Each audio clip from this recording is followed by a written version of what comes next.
Good evening, ladies and gentlemen, and welcome to VanillaTV, where tonight we have an amazing night of Team Fortress 2 action in store for you guys, as per usual. Feels a little bit weird saying this, I'm not gonna lie, but as the ESA gamer, Team Fortress 2 Ozone number 2 Cup actually went live throughout the entire day, and Team Fortress TV said, nah, we don't have any players available. I decided to hook up with my old boyfriend, Byte. Byte, how are you doing tonight? I'm fine, thank you very much, Pledge. It's a pleasure having you here.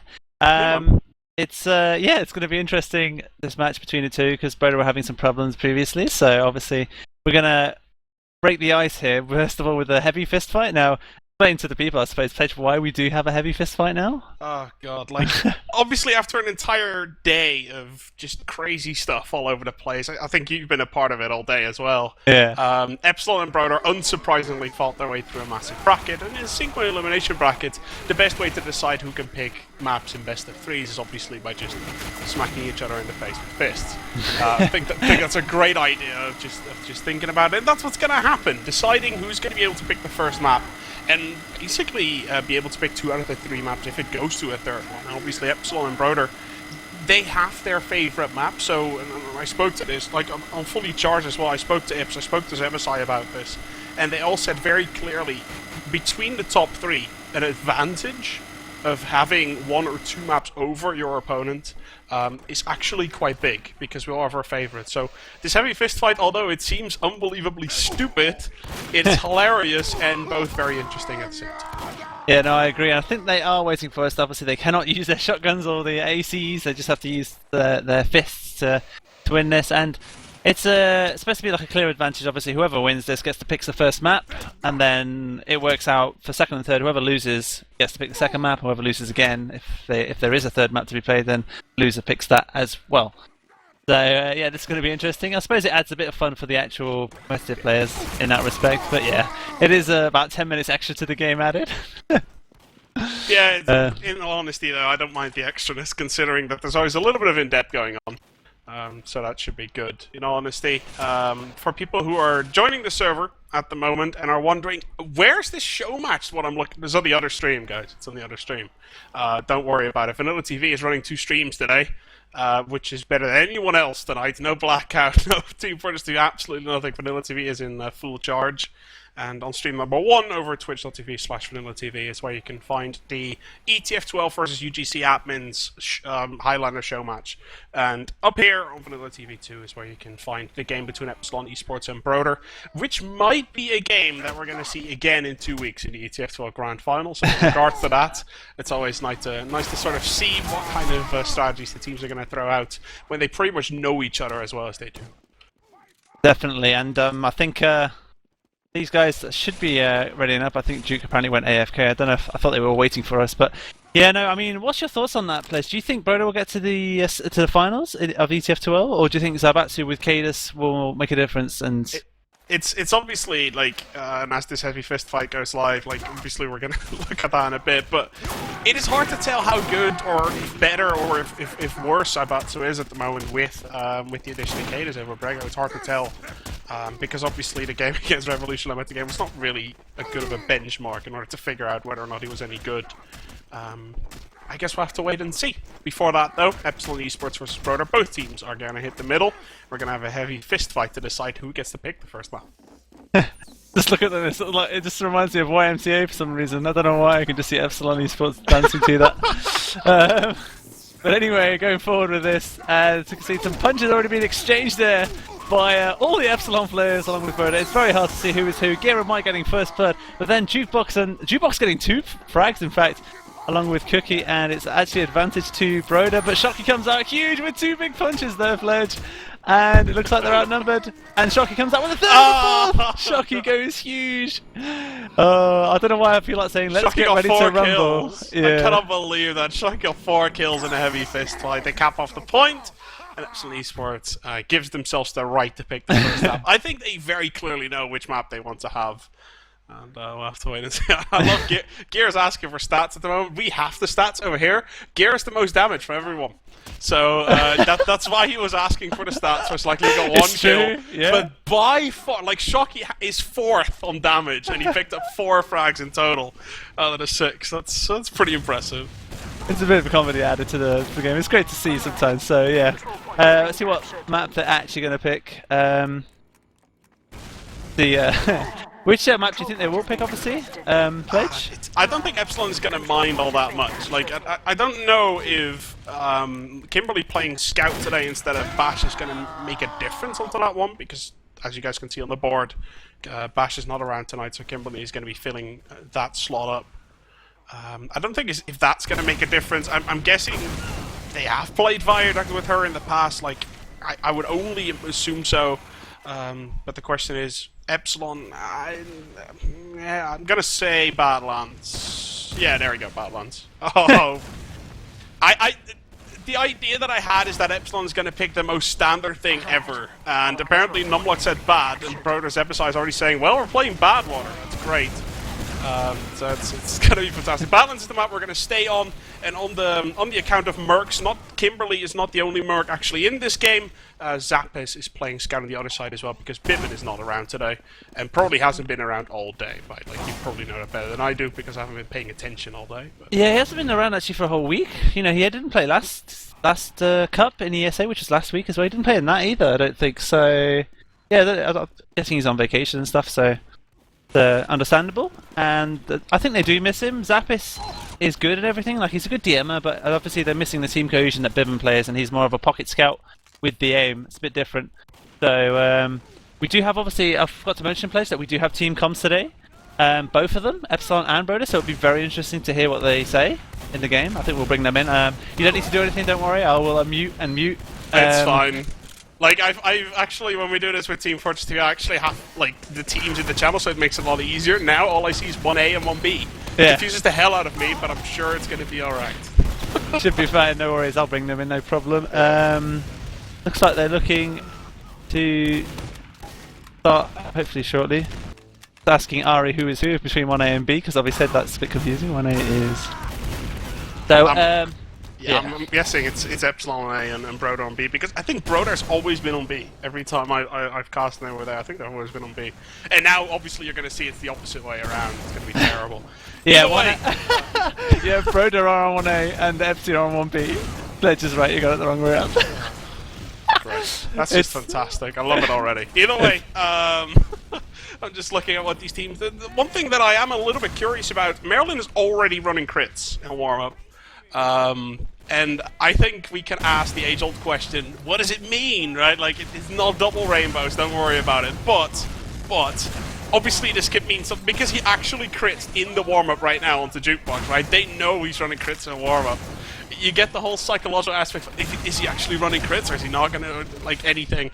We can talk about it for hours, obviously. I guess all we can do is just wait and see if they actually run that crit streak first time. Yeah, I don't know what they're waiting for here. Zebasai is getting a bit impatient, and rightly so. I don't know why Epsilon aren't actually readying up here. Let's go for predictions while we wait for them to ready up. What do you think the score will be here? And did you win it, obviously? Well, I think, in all honesty, with this game going live here, Badlands, obviously, you guys can see it, first map here in the ESA TF2 Ozone Cup number 2.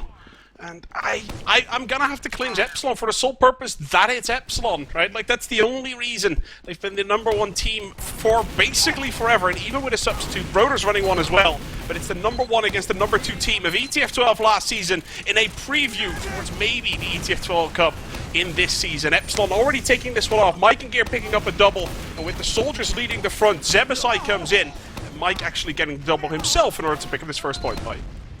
That was very well played, the sheer aggression from Epsilon Esports there, and then you can see Gear just following up, and actually Miralin does manage to get out just in time. I think he does, yep, but he's not going to have the Uber. He's 30% short there, Pledge, so they're going to have to build this furiously and give up. In fact, Epsilon are already pushing. This is just straight grade A stuff here. There's just not messing about at all. Miralin's not going to have this in time unless he gets a slice, and Nomrod comes out huge along with Mike. Cleaning up here, that's 4 players down, and it's just, yeah, they're just carrying on from where they left off here, Epsilon. Ladies and gentlemen, don't try this at home. We've only seen Epsilon do this to succession every single damn time.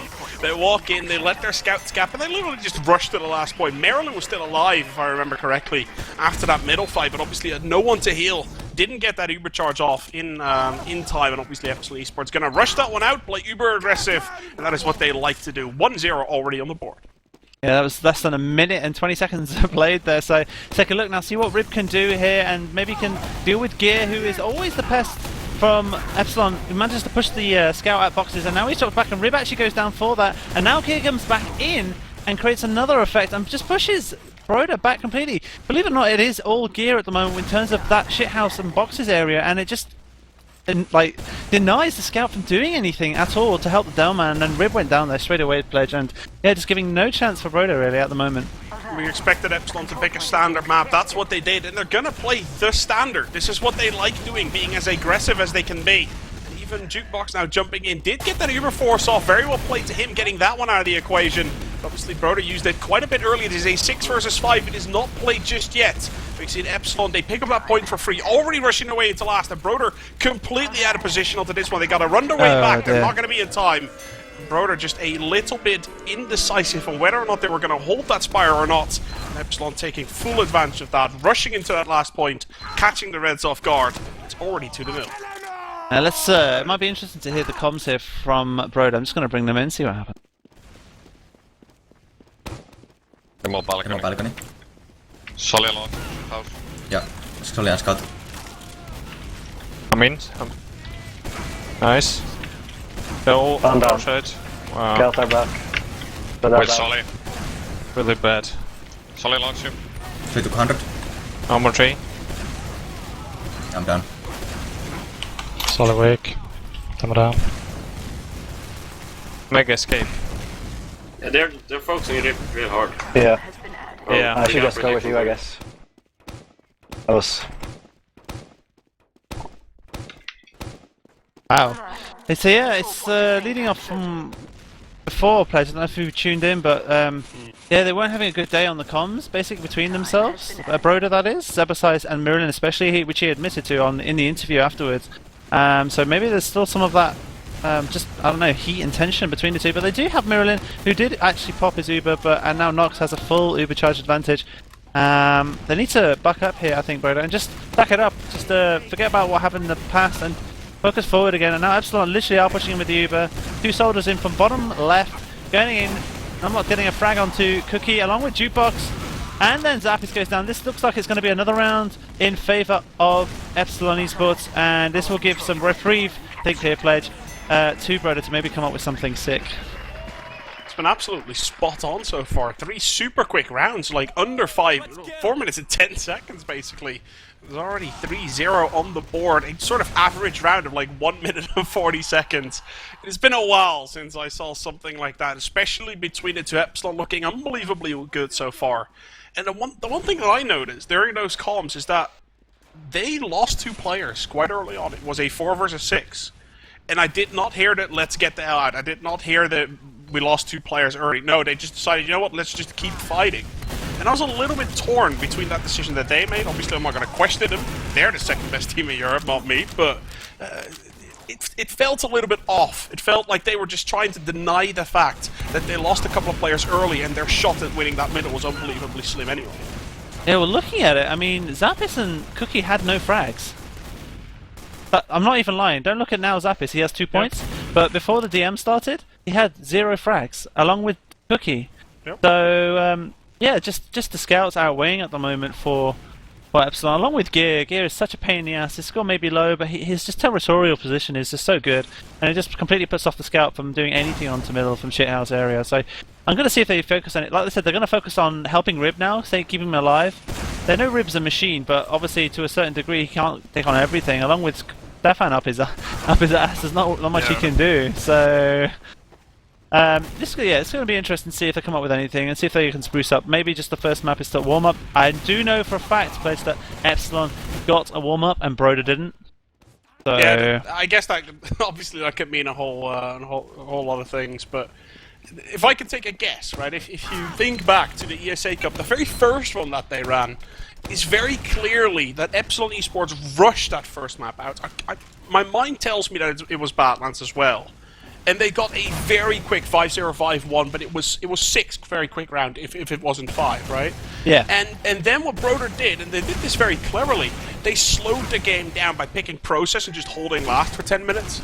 And really just making sure that they sort of down to speed a little bit. And again, right now you can see, this is what Epsilon likes to do.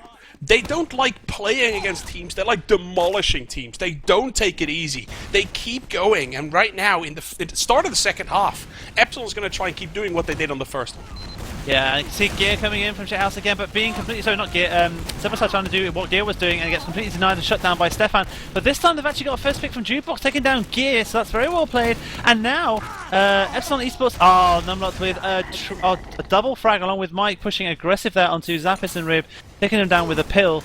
Sharing the damage there, and yeah, Miralin might be able to get out in time. Cookie doing a really good job taking down Numlock there. That was very well played. Miralin managed to get out in time. Don't know why that scout is pushing Shocky, trying to buy his time. He plays, still pushes in top rounds. No, this is what Epsilon does, Byte. This is the new generation of Team Fortress 2. This is what happens. Miralin does not have the Uber, gets shot down, and it was the only frag that Epsilon was really looking for, regardless on whether or not they lose players right now. They got what they came for, and the point really is only going to be the dessert. 4-0 on the board in less than 5 to 6 minutes of playtime. Let's just hear the Broder comes again. We should really hear the Epsilon, but we know they're just joyous at the moment. But this is... I can't deny this only from choke. I'll go point. It's really hard. Well, I'll stick out for train. I mean, jump, yeah. Jumped. There is a Conrad. Window. Choke. Scout that Solly, point. really weak behind us. Nice. Again, the soldier and Scout scout. Oh shit. Solly One scout. point. Solid down behind us. Solid weak shots. Nice, That was across the point again. Oh, scatter house. Scout low. Below. Scatter house behind us. Medic down. I'm down. They lost their medic too. Come on, you got this. 2 up. So weak. Okay, I'm coming house now. Where's So Suga? Demo scout. Oh, down a solid fuck.